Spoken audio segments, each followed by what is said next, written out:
नमस्कार, city vision समाचार में आपका स्वागत है। राज्यपाल तमिलिसाई ने सुझाव दिया है कि युवा चुनौतियों का सामना नहीं कर रहे हैं, सभी को एक लक्ष्य चुनना और आगे बढ़ना चाहिए। उन्होंने अंबेडकर मुक्त विश्वविद्यालय के दीक्षांत समारोह में भाग लिया और छात्रों को डिग्री और स्वर्ण पदक प्रदान किए। छात्र अपने कौशल में सुधार और उच्च ऊंचाइयों तक पहुंचने की इच्छा रखते हैं। उन्होंने कहा है कि जीवन इतना आसान नहीं है, आप कुछ भी हासिल कर सकते हैं अगर आप कड़ी मेहनत करते हैं। योग को जीवन का अंग बनाना चाहिए। योग स्वास्थ्य और मानसिक शांति लाता है। But I have to say, because as Madam also told, as our Honorable Prime Minister always says, you should not be the job seekers. You should be job givers. And apart from that, you are the people who even missed your opportunity of education at your younger age. But you, with your conviction and hard work, you got the job, most of them. And then you got the degree. In a lighter sense, I was reading a message. One person was asking another person, how many boys? You have 4 boys, what are they doing? What they have, what are their education? It's in a very lighter sense I am telling.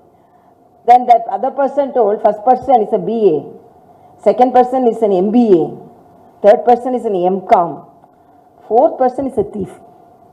Then the other person told, why can't you throw out that fourth person out of the house? The other person told, he is the only earning member in my family. All other are unemployed. So this is actually this is the real thing which we see in some of the houses.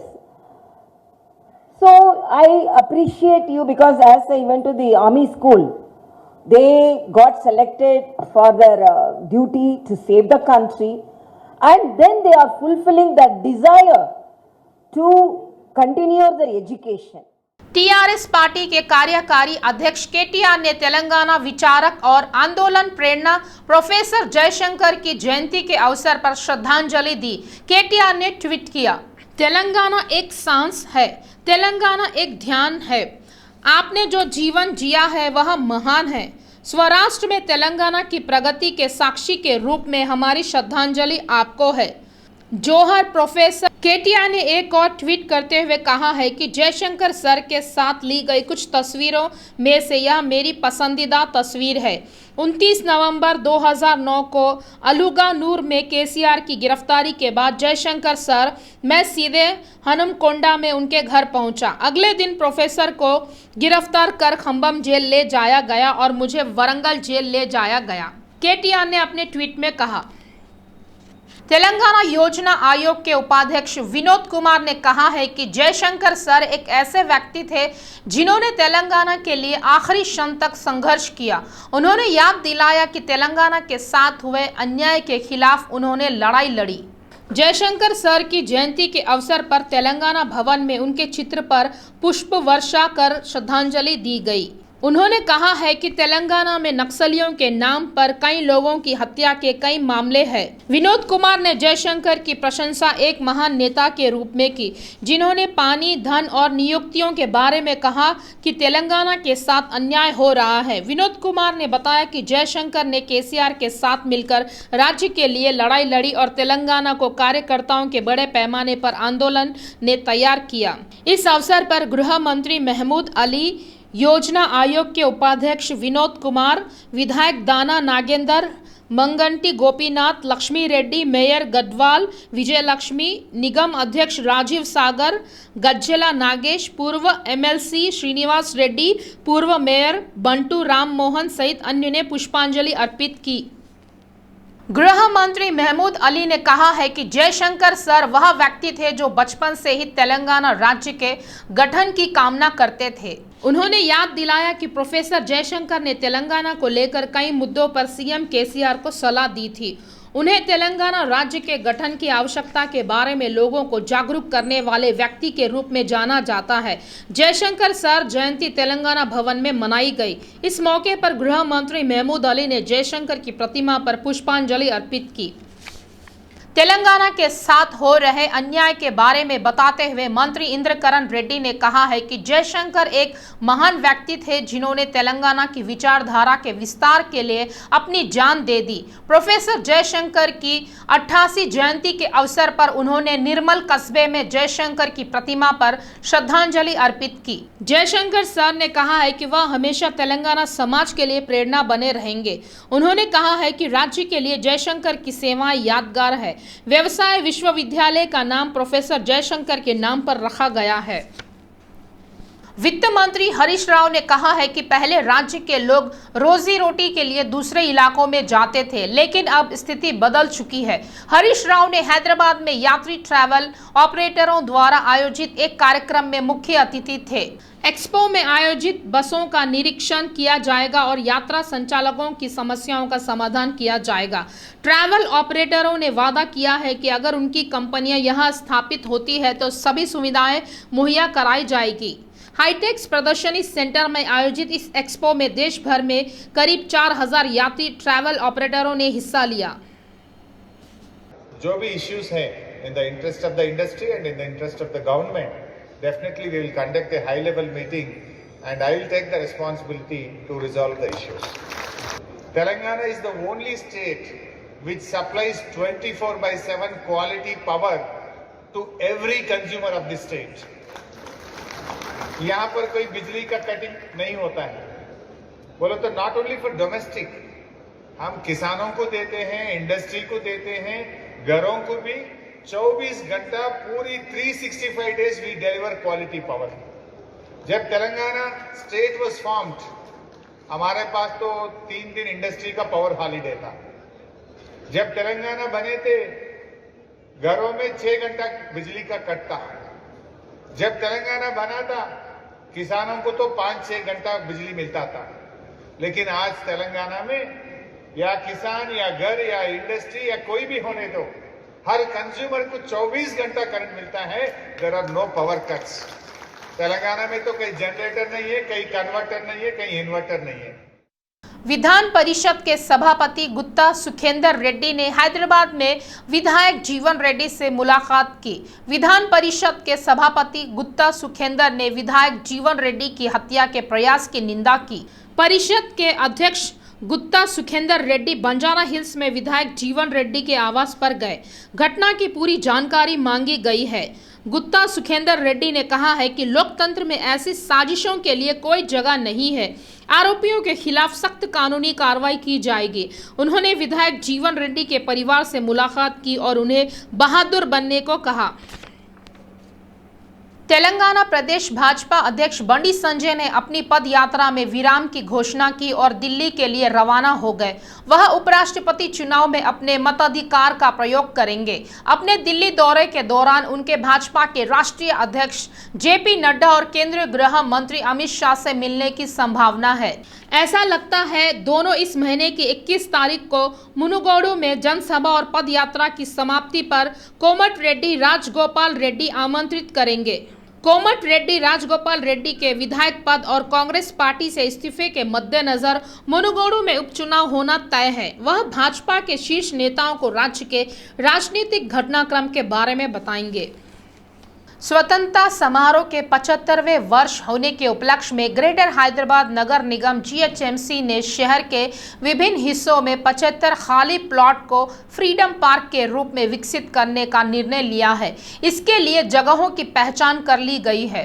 देश की आज़ादी की 75वीं वर्षगांठ के मौके पर केंद्र सरकार के साथ साथ राज्य सरकार ने भी भव्य समारोह आयोजित करने की योजना बनाई है। राज्य सरकार ने जहां 2 सप्ताह के लिए स्वतंत्र भारत वज्रोत्सव द्विसप्ताह मनाने का फैसला किया है, वहीं मुख्यमंत्री केसीआर ने अधिकारियों को समारोह के हिस्से के रूप में विभिन्न कार्यक्रम आयोजित करने का निर्देश दिया है।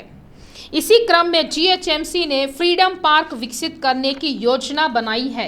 इस योजना के तहत इस माह की 10 तारीख को 75 फ्रीडम पार्कों के साथ 75 चयनित क्षेत्रों में 70 से 750 पौधे भी लगाए जाएंगे। इसी दिन पौधारोपण के साथ फ्रीडम पार्क का विकास कार्य भी शुरू होगा। स्वतंत्रता के 75वें वर्ष पूरे होने के उपलक्ष्य में फ्रीडम पार्कों में बेंच, पैदल मार्ग, प्रवेश द्वार और सौंदर्यीकरण कार्य भी चल रहे हैं। जीएचएमसी के एक अधिकारी ने कहा है कि पेड़ की शाखाओं, बेंचों, दीवारों और अन्य कंक्रीट के ढांचे को तिरंगे से रंगा जाएगा और कुछ पार्कों में 75 तरह के पेड़ लगाए जाएंगे। अधिकारियों ने बताया कि फ्रीडम पार्कों में तिरंगे झंडे के नीचे सेल्फी पॉइंट भी स्थापित किए जाएंगे और विभिन्न सौंदर्यीकरण कार्य किए जाएंगे। जीएचएमसी फ्रीडम पार्क के विकास के लिए कुल 75 साइटों की पहचान करने और उन्हें विकसित करने के लिए एक कार्य योजना बनाने पर विचार किया जा रहा है। साथ ही जीएचएमसी ने विशेष थीम आधारित स्वागत बोर्ड तैयार करने की योजना बनाई है। इनके साथ वृक्षारोपण अभियान चलाया जाएगा। इन थीम पार्कों में 10 अगस्त को शहर के स्कूलों में 75 पौधे लगाए जाएंगे। जीएचएमसी के एक अधिकारी ने कहा है कि स्कूलों और स्वतंत्रता पार्कों के साथ साथ शहर के विभिन्न हिस्सों में संबंधित कॉलोनियों के जनप्रतिनिधियों और कल्याण संघों के समन्वय में एक पौधा कार्यक्रम भी चलाया जाएगा। मौसम विभाग ने घोषणा की है कि राज्य में अगले 3 दिनों तक भारी बारिश होने की संभावना है। फिलहाल प्रदेश पर सतही ट्रफ का प्रभाव जारी है। यह ट्रफ रेखा बीकानेर, कोटा, रायसेन, रायपुर, दीघा से दक्षिण पूर्व से बंगाल की पूर्व मध्य खाड़ी तक फैली हुई है। मौसम विभाग के अनुसार यह समुद्र तल से 0.9 किलोमीटर तक फैला हुआ है। दूसरी ओर पश्चिम मध्य बंगाल की खाड़ी और आंध्र प्रदेश के आसपास के क्षेत्रों में सतही ट्रफ के सहयोग से एक सप्ताह परिसंचरण जारी है। इसे समुद्री तल से औसतन 4.5 किलोमीटर की ऊंचाई तक फैला हुआ बताया गया है। तेलंगाना में पिछले 2 दिनों से सतही ट्रफ और सतह परिसंचरण के प्रभाव के कारण भारी बारिश दर्ज की गई है। मौसम विभाग भविष्यवाणी कर रहा है कि अगले कई स्थानों पर मध्यम से भारी बारिश दर्ज की जाएगी और अगले 3 दिनों तक कुछ स्थानों पर बहुत भारी बारिश होगी।